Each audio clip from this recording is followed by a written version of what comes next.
हमारी नई किस्म है 1800 पूसा बासमती 1847, जिसमें पत्ती का झुलसा रोग और पत्ती का झोंका रोग जो कि BLB और ब्लास्ट ये दोनों बीमारी नहीं आती हैं। 1885 है, इसमें भी पत्ती का झोंका रोग और झुलसा रोग नहीं आता है। सबसे ज्यादा खुशबू किसमें आती है जो जिसके लिए बासमती जाना जाता है? वैसे तो सबसे ज़्यादा खुशबू हमारे जो परंपरागत किस्में हैं बासमती की, जिसमें से हमने यहाँ डिस्प्ले में तरोड़ी बासमती लगा रखी है, सबसे ज़्यादा खुशबू उसमें है। बाली निकलने की अवस्था आती है, उससे पहले आप अपना यूरिया खत्म कर दीजिए डाल के। यूरिया एकड़ में कितनी ठीक रहती है? आप 140 किलो 150 किलो यूरिया एकड़ के हिसाब से ठीक है। धान की बिजाई का मौसम आ रहा है, जो आने वाला है। अभी गेहूं की कटाई होगी और किसानों ने इसकी तैयारियां भी शुरू कर दी है, वैरायटीज़ का चयन शुरू कर दिया है। इसमें सबसे खास जो धान है, जो पूसा बासमती जो वैरायटी है, करीब 15-17 वैरायटी है इसकी, और ये चर्चित रहती है किसानों के बीच में। लेकिन इसमें सबसे ज़्यादा जो पैदावार दे, कम समय में, कम पानी में, और थोड़ा सा इसकी क्वालिटी अच्छी हो और गिरे भी ना, इसकी जो कौन सी वैरायटी है ये हमें बताएंगे डॉक्टर देविंदर सिंह जी, जो अभी यहाँ पे इनके स्टॉल पे हूँ, और ये पूरी जानकारी कि कैसे किसान अच्छा उत्पादन पा सकते हैं। सर, आपका बहुत बहुत स्वागत है।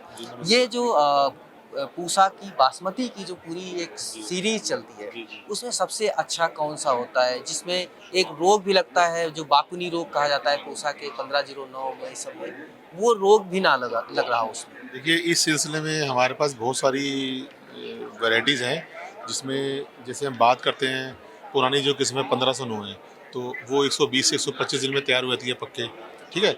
अब उसमें ये रोग वाली भी परेशानी थी हमारे किसान भाइयों को, तो उससे निदान करने के लिए हमने हमारी नई किस्म है 1800 पूसा बासमती 1847, जिसमें पत्ती का झुलसा रोग और पत्ती का झोंका रोग जो कि BLB और ब्लास्ट ये दोनों बीमारी नहीं आती हैं।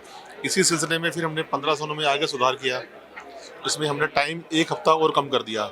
ये तकरीबन 112-115 दिन में बिजाई से कटाई तक तैयार हो जाती है। उस सिलसिले में ये 1692 है, लेकिन इसमें बीमारी से कोई रजिस्टेंट नहीं है।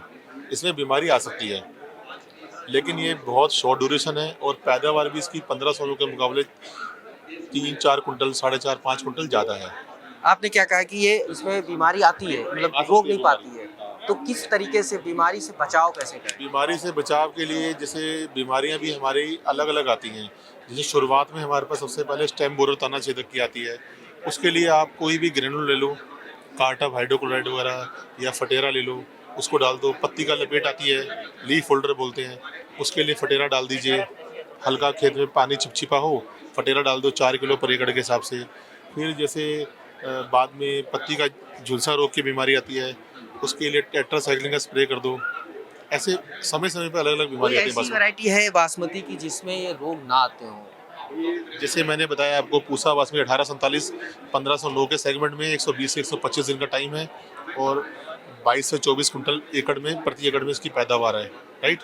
फिर इसी सिलसिले में 1121 है हमारी मेगा वैरायटी राइस की, जो 2003 में रिलीज हुई थी, जो कि ये जरा देख सकते हैं कि कैसा दिखता है, इसका दाना कैसा होता है? ये है 1121। ये क्या, ये ज्यादा मतलब रेजिस्टेंट है ये? नहीं, इसकी रेजिस्टेंस हमने आगे बनाई है। 1885 है, इसमें भी पत्ती का झोंका रोग और झुलसा रोग नहीं आता है। जैसे 1509 में हमने 1847 बनाई थी, ऐसी पूसा बासमती 1885 है, जिसमें 140 से 145 दिन का ड्यूरेशन है सीड टू सीड, और इसमें पत्ती का झुलसा रोग और झोंका रोग जो कि BLB और ब्लास्ट ये 2 बीमारी से रेजिस्टेंट है, और 22 से 23-24 कुंटल की इसकी पैदावार रहती है एकड़ में। फिर पूसा बासमती 6 है, जो हमारी पुरानी वैरायटी है, जो कि किसानों के बीच में 1401 के नाम से मशहूर है। इसी में फर्दर हमने रिसर्च करके एक पूसा बासमती 1886 के नाम से नई वैरायटी बनाई है, जो कि हमारी BLB और ब्लास्ट से रेजिस्टेंट है। सबसे ज्यादा खुशबू किसमें आती है जो जिसके लिए बासमती जाना जाता है? वैसे तो सबसे ज़्यादा खुशबू हमारे जो परंपरागत किस्में हैं बासमती की, जिसमें से हमने यहाँ डिस्प्ले में तरोड़ी बासमती लगा रखी है, सबसे ज़्यादा खुशबू उसमें है। लेकिन इसके बाद भी अगर हम अपनी नई जो इवोल्ड हमारी जो किस्में हैं, उसमें अगर हम बात करते हैं तो हमारी पूसा बासमती 6 है, 1121 है, 1509 है, इस तरह से काफ़ी है जिनमें जो खुशबू वाली हैं। किसानों के बीच में किस बासमती के जो किस्म है उसकी डिमांड रहती है, जिसके ट्रायल अच्छे आ रहे हैं? वो सर ऐसा होता है कि डिमांड जो होती है ना, एरिया वाइज होती है। जैसे अब हमारे पास किसान आते हैं फतेहाबाद, रानिया, सिरसा, इस तरफ की बेल्ट से आते हैं, तो वो पूसा बासमती 6 की ज़्यादा डिमांड करते हैं, 1886 की ज़्यादा डिमांड करते हैं, या PB1 की डिमांड करते हैं। अब ये हमारे बरेली साइड से आते हैं वो 1509, या NCR वगैरह से आते हैं 1509, 11, बहुत सारी वैरायटी हैं, सारी एरिया स्पेसिफिक वैरायटी हैं, इस तरह से। अच्छा, ये जो बकानी रोग जो होता है वो ना लगे, उसके लिए किसान क्या करे? उसके लिए देखिए, अभी तो बाजार में ऐसी कोई दवाई उपलब्ध नहीं है, ना ही हम किसी दवाई के लिए किसी को रिकमेंड करते हैं। तो बाकुनी तो आप उसके लिए रेजिस्टेंट कोई सीड नहीं आपने तैयार की है? अभी हमारा काम चल रहा है, और आने वाले कुछ समय बाद हम आपको 1509 में ही बकानी रेजिस्टेंट वैरायटी देंगे, कुछ समय बाद। तो कब तक समय लेगी वो, कब तक आ जाएगा? काम लगभग पूरा ही है, आने वाले कुछ ही टाइम में आपको 1509 में बकानी रेजिस्टेंट बीमारी से आपको एक नई वैरायटी देंगे बासमती में। डॉक्टर साहब, किसान को धान के लिए अच्छी पैदावार के लिए कितनी खाद यूज करनी चाहिए? क्या है कि अभी लोग DAP ज़्यादा डाल देते हैं, यूरिया अत्यधिक डाल देते हैं, जिससे फसल गिर जाती है या उसके अलग नुकसान होते हैं। एक स्टैंडर्ड क्या होता है अगर बासमती का वो खेती कर रहे हैं? जैसे देखिए, आपने 150 किलो यूरिया हमने रखा हुआ है, तो आप उसको 3 पार्ट में बांट दीजिए। जैसे एक तो बेसल डोज में चला जाता है, बेसल डोज में तो यूरिया जाएगा नहीं, DAP, MOP और जिंक वगैरह जाएगा। उसके बाद जब हमने रुपाई कर दी खेत में, रुपाई करने के बाद 12 से 15 दिन में आप जब पौधे जड़ पकड़ लेते हैं, पौधे चलना चालू होते हैं, पहली उसके जो डोज है जब डाल दीजिए, दूसरी डोज फिर हर 12-15 दिन में फिर डाल दीजिए, ऐसी तीसरी डाल दीजिए। तो कहने का मतलब ये है कि जब बाली निकलने की अवस्था आती है, उससे पहले पहले आप अपना यूरिया खत्म कर दीजिए डाल के। अच्छा, जी। तो बाली के पहले सारा यूरिया खत्म हो जाना चाहिए। यूरिया एकड़ में कितनी ठीक रहती है? कोई स्टैंडर्ड ही नहीं है, जब देखा तब उसको यूरिया डाल तो देता है। देखिए, आजकल किसान एक दूसरे के देखा देखी, जैसा हम देखते हैं भैया, कंपटीशन किसान में भी बताते डाल हैं, देता है। कंपटीशन में भी डालते हैं, लेकिन आप 140 किलो 150 किलो यूरिया एकड़ के हिसाब से ठीक है। अच्छा, 120 किलो भी ठीक है। पहले 120 किलो डोज थी, अब थोड़ा 10-20 किलो उसको बढ़ा दिया है।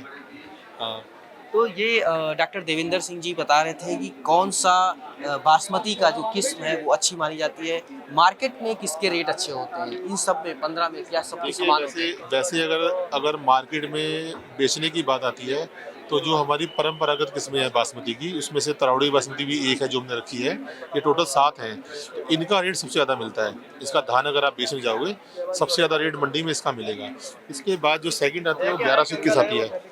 1121 के बाद फिर हमारी ये PB1 आती है, फिर 1509 आती है, ऐसे करके होता रहता है। ये सब क्या आते हैं? सबसे ज्यादा पैदावार किसकी होती है? बासमती में देखिए, जैसे इसकी अच्छी पैदावार है, 1882 हमारी नई किस्म आई है, कम पानी के लिए, इसकी अच्छी पैदावार है।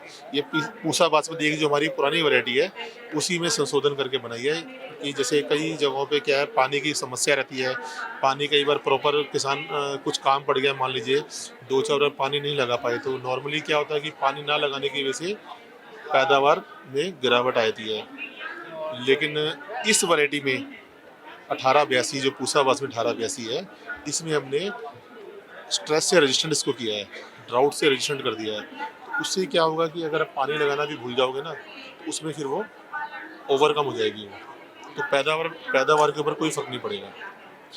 बहुत बहुत शुक्रिया सर, हमें जानकारी देने के लिए। तो किसानों के लिए जानकारी काफ़ी अहम है, क्योंकि खरीफ का मौसम बस शुरू ही होने वाला है और ये इतनी तरीके की वैरायटी है, आप पसंद कर सकते हैं। ये वीडियो अगर जानकारी अच्छी लगी हो इस वीडियो की, तो आप किसानों को ज़्यादा से ज़्यादा भेजें ताकि वो एक सही किस्म का चुनाव कर सकें।